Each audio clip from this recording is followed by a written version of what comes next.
when the Vice President said, yung pinamigay sa DepEd, isn't that an admission against her interest kung may pinamigay?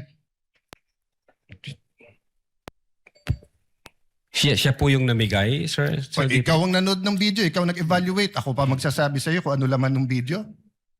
Akala ko ba, tinignan nyo ng mabuti yung video? Bakit hindi mo alam yung laman ng video? DSW, ano, sir, pwede ko pong tingnan yung sinasabi No, niyo. so you do not know what the alaman ng video? Again, tinignan ko po ang video one time and ang nag-review po ng video yung agent on case. Yes, but you're the agent in charge and you're the one who filed the affidavit. Okay, Yes, sir. next question. Nung sinabing mag-people power, tapos ang sinabi niya, hindi yun yung solusyon. O, kung nag-people power, sino magiging presidente? Kung nag-people power at mawawala ang Pangulong Marcos, sino magiging presidente? Siya, sir. Opo. Oh, so hindi ba admission against her interest din? Siguro sa interest niya maging presidente. Pero ang sinabi niya, what? I think so, sir. Okay. You may proceed when you're ready. Sir Presiding Officer, dear colleagues, susundan ko lang po yung kay Senator Risa, Senator Judge Risa at Senator Judge JV at yung ibang nagtanong sa admission against interest. You stated this already, but just for the record, you viewed the whole video, right? The whole 2-hour video. The November 23, Yes. Sir. Yes. Yeah, isang beses, sir. Isang beses lang. Yes, sir. Okay. And how many times there has the Vice President made admissions against her interest? No, sir, ang tinutukoy ko po ang admissions against interest doon sa November 26, sir.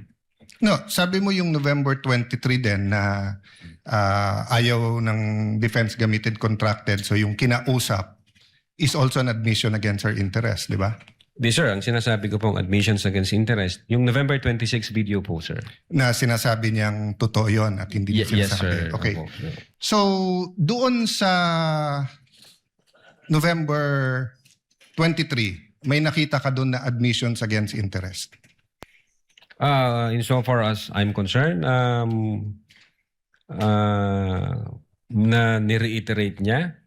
Hindi, not reiterate. Siguro para malinaw, in your mind or as a lawyer or as an NBI agent, what is an admission against interest? Yun nga po yung ini-explain ko po kanina. Ito po yung isang bagay na ginawa ng isang tao na... Hindi ginawa, sinabi. Sinabi Kasi ng, it's admission eh. Apo, sinabi ng isang tao na ikakasira niya, but then instead of denying na sinabi niya yon, inadmit pa niya ito, ni-reiterate Okay, niya. very clear yon. And you and Agent John Mark Kalilong said that the basis of the investigation was the November 23 video, the basis sa inyong affidavit of investigation sa nag-file ng kaso is certain portions of the November 23 video. As well as So, the November, as well as the As well as October 8, other evidence. Okay. Apo. Sa November 23, ilan ang admission niya against interest?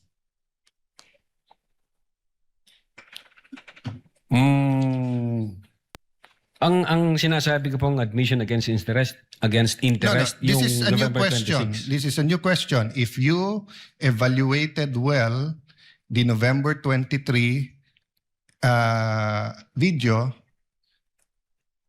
is there any circumstance in that video that you believe that the Vice President made admissions against her interest? Plain ho yung utterance niya doon, Your Honor. Yung nakita lang ho namin, yung utterances niya. Insofar as I'm concerned, yung admission against interest nangyari nung November 26. Mr. Witness, sagutin niyo na lang ako. Lahat ng admissions are utterances. Yes, sir. Okay, admissions is verbal. 'Di ba? Hindi to yung parang admission sa court. Pwede mo i-admit yung documentary evidence, pwede yung object evidence, pwede yung statements. When we talk about admissions against interest, especially in context of what we're talking about, may statement na laban sa interest niya. Yes, sir. So tinatanong ko, dun sa buong video, meron ka bang nakita? Wala. Yes or no lang yun, meron or wala? O meron at wala, hindi yes or no? Kayo nag-evaluate nun eh. Meron o wala? Admissions against her interest. Yes, sir. The fact na in-utter niya yun. Which one nga? So meron ilan at ano yun? A little bit leeway, Mr. Presiding Officer, kasi hindi natukoy masyado yung tanong. Senator Yes. Judge Alan may proceed. Yeah. So which statement that? That one you're mentioning now. So yung sagot mo meron. Ang understanding ko, sir, nung sinabi ko yan, I'm referring to the November 26, 2024. Mr. Witness, paulit-ulit tayo. Yes, sir. Burahin mo na yung pinag-uusapan natin you're referring to. I'm asking you a direct question.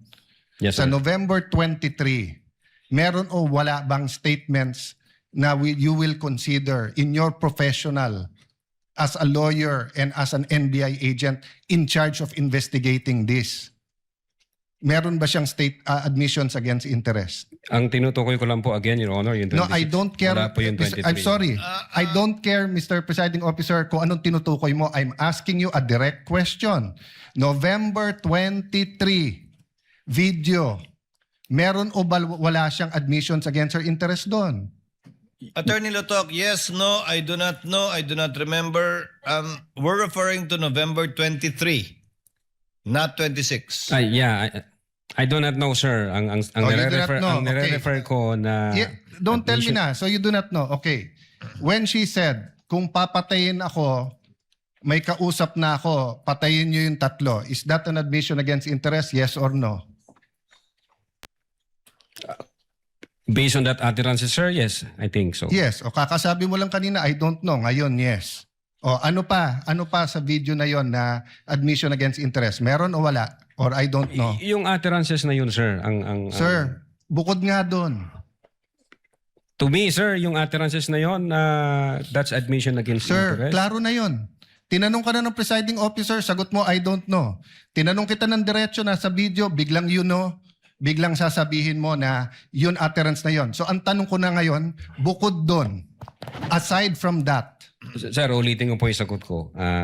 no, you don't need to answer. Yung sinabi ko po na No, I'm admission asking against you, interest. aside from the utterance, the statement, na kung papatayin nila ako, patayin sila, is there any other utterance during in that video that you would consider admission against In so far interest? as I remember, wala na po yun. Wala na, okay. When the Vice President said, yung pinamigay sa DepEd, isn't that an admission against her interest kung may pinamigay? Siya po yung namigay, sir. So, ikaw ang nanood ng video, ikaw nag-evaluate, ako pa magsasabi sa iyo kung ano laman ng video. Akala ko ba, tinignan nyo ng mabuti yung video? Bakit hindi mo alam yung laman ng video? EDSW, ano yun? Sir, pwede ko pong tingnan yung sinasabi No, niyo. no. So you do not know what the alaman ng video? Again, tiningnan ko po ang video one time and ang nag-review po ng video yung agent on case. Yes, but you're the agent in charge and you're the one who filed the affidavit. Okay, Yes, sir. next question. Nung sinabing mag-people power, tapos ang sinabi niya, hindi yun yung solusyon. O, kung nag-people power, sino magiging presidente? Kung nag-people power at mawawala ang Pangulong Marcos, sino magiging presidente? Siya, sir. Opo. Oh, so hindi ba admission against her interest din? Siguro sa interest niya maging presidente. Pero ang sinabi niya, what? I think so, sir. Okay. So I mentioned 3. So my next question. When you have an admission against interest, do you take the whole admission or you can cut it up into parts? Again, Your Honor, yung If my admission against interest is 1 sentence or 1 paragraph or 3 sentences, can you take 1 sentence and say yun lang yung admission and the 2 other sentences are not?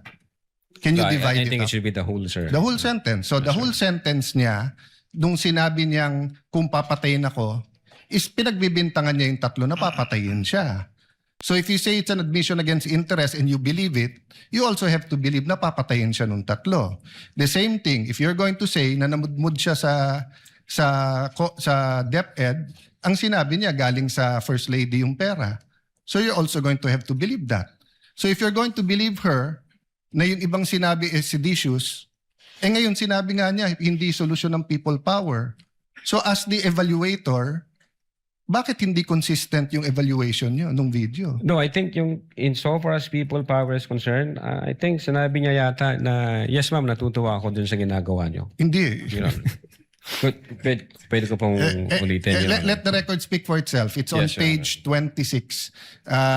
Same paragraph nung sinabi niyang papatayin, no? But having said that, last question, no? Bakit sa cybercrime ni-refer?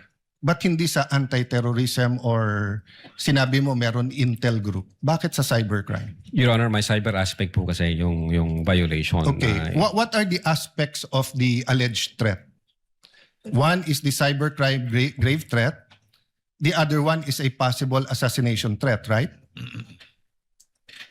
No, Your Honor. Yung sinasabi kong my cyber aspect, the utterances was made through Through cyber. And by- the utterance, in accordance with you, constitute grave threat. Yes, sir. But if she meant it, and if it is true, and if it is accurate, it's also an assassination plot, isn't it? Kung totoo yung utterance niya, napapapatay kita, may kausap na ako, hindi ba assassination plot yun? Maybe, sir, yes. No, hindi maybe. NBI kayo nag-aano eh. May nagsabi sa presidente, papatayin kita. How much plain can that be as an assassination plot? That's why, sir, may validation process. That's why may validation. Kaya yun yung tanong ko. Ano ba mas mabigat? Yung assassination plot o yung cyber aspect? No, Your Honor. No, diretso yung tanong. Hindi no. Anong mas mabigat? It's a direct question. If you were NBI director now or whatever, you were PNP chief, dalawang iniimbestigahan mo, yung cyber aspect na pwedeng cyber libel, pwedeng grave threat, at yung assassination plot, ano mas mabigat sa dalawa? Ano yung prioritize mo? Your Honor, yung cyber aspect, based on the law, mag-a-add siya ng 1 degree higher doon sa... So, magdidebate tayo kung anong higher, papabayaan mong mapatay ang presidente. Kindly wind up, Senator Yes, Judge. I'm winding up. The point I want to make, Mr. President, is whether I was the PSC, the Executive Secretary, NBI, or an ordinary citizen, my first concern is wag mapatay ang presidente. Yes, sir. But instead of the NBI director taking it upon himself, giving it to the anti-terrorist or to the intelligence, sa cybercrime binigay.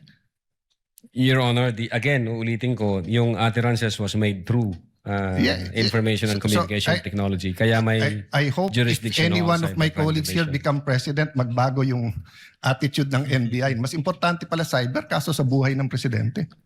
Not necessarily, Your Thank you, Honor. Mr. President.